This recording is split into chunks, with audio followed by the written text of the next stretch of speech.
these elements something that attracted you about the story? Well, yeah, definitely the story. I felt like that was a really, it was interesting and provocative, and the thing that that drew me to it mostly was Oliver Stone.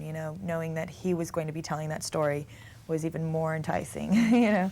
And wanting to just sort of work with him was why I came to the project. That's why she's in the position that she's in, and why she's doing what she's doing is because of her father.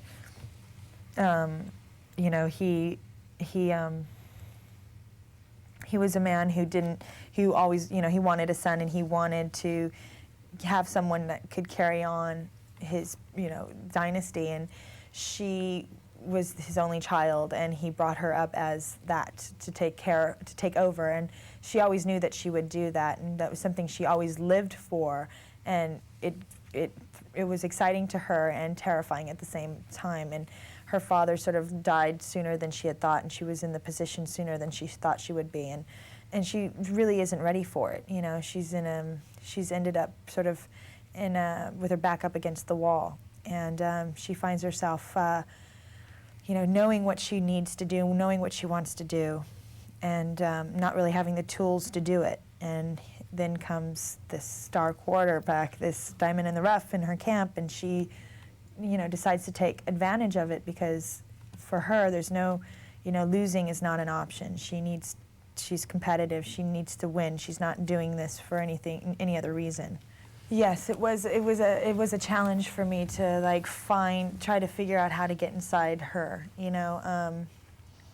at that level, as a person that is in that position, because I personally am not in that position. But one thing that's good to go to then is just sort of the human aspects of her and what it is that I could relate to. And I could relate to being in a position that, you're trying to sort of hold your own in, and that being me sort of acting with, in an Oliver Stone film with Al Pacino was sort of like that, So, it was kind of, I could see that part of her and understand that part of her. Well, his films are always, I feel very honest and, brutally honest.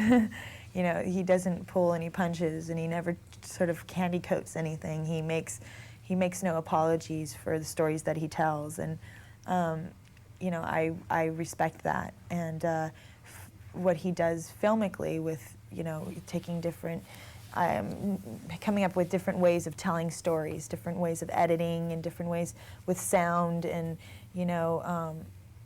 the characters, the layering, texturing of stories. There's rarely just a guy and a girl telling a story in a film, or two guys. He has a way of bringing the whole world alive. That he's creating an entire world. It's really amazing. I admire.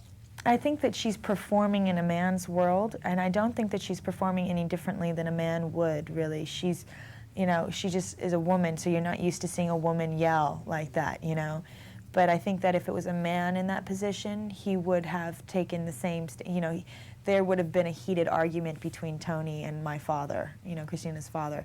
There would have been that argument, and, you would have seen it go, you may have felt differently about it because it was two guys. But I think that Christina is very much a woman.